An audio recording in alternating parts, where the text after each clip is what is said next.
Vediamo nell'impatto con la palla, si nota qui come la testa a racchetta è ancora più bassa della mano. Questo grazie all'impatto medio-basso, si vede.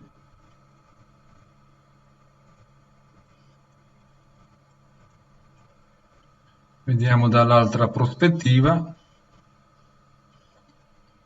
Invece qui si vede come la testa a racchetta è leggermente sotto l'altezza della mano, perché in questo caso l'impatto è stato medio-alto, quindi sopra all'altezza delle anche. Si nota anche come il braccio dominante nell'impatto è piegato, si vede come è piegato, quindi non si è mai steso. Questo anche per la sua impugnatura, soltanto per la sua impugnatura, la semi-western di diritto.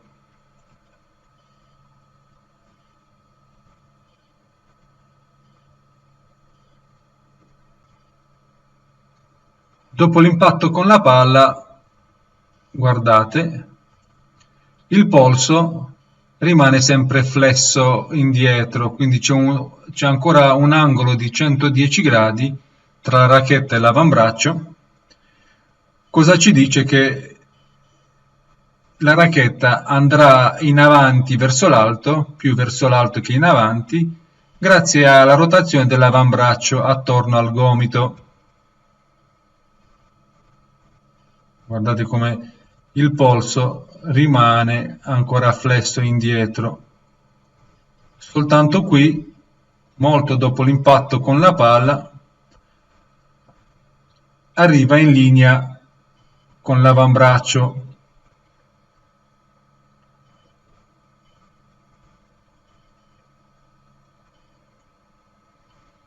Invece in questo caso dell'impatto medio-alto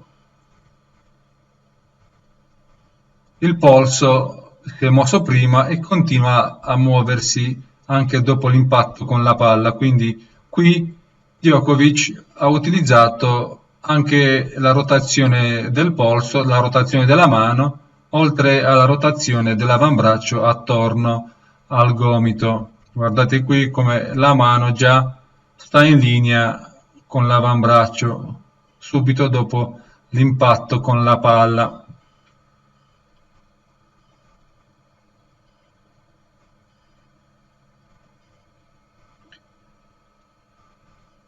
E arriviamo al finale, guardate.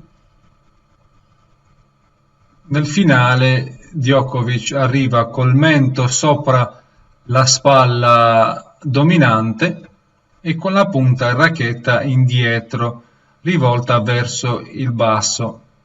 Guardate un po'.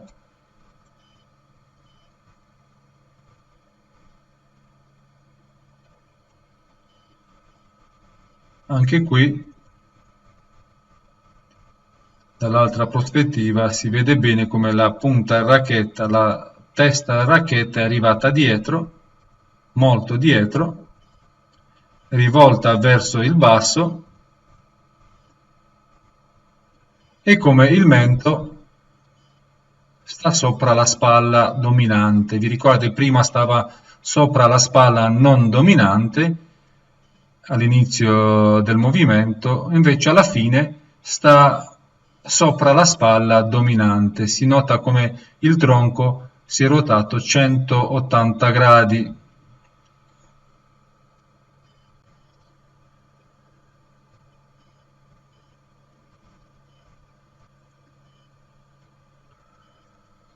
E adesso guardate il movimento del diritto di Novak, guardate un po' come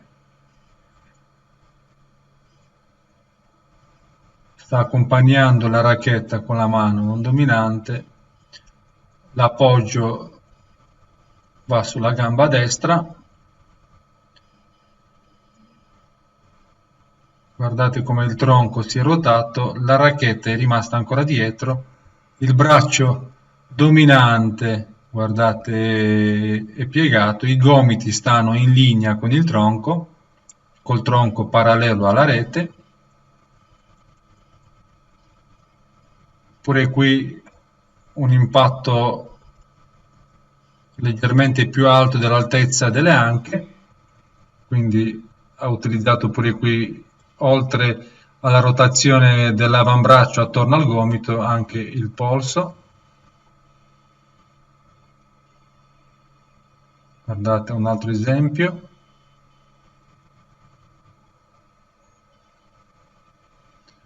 Guardate dove arriva la mano non dominante,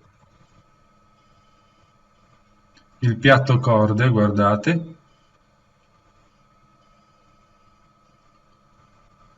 La rotazione del tronco prima dell'impatto, quindi è arrivato col tronco frontale alla rete prima dell'impatto, i gomiti stanno sempre in linea con il tronco.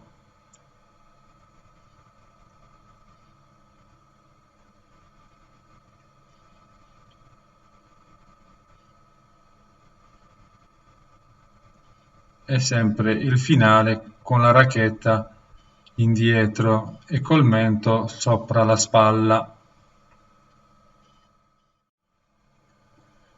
Spero che vi sarà utile questo video per poter provare a giocare a fare il diritto come Novak Djokovic.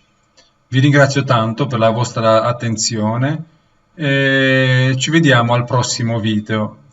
Vi auguro buona vita e come sempre buon tennis. Ciao!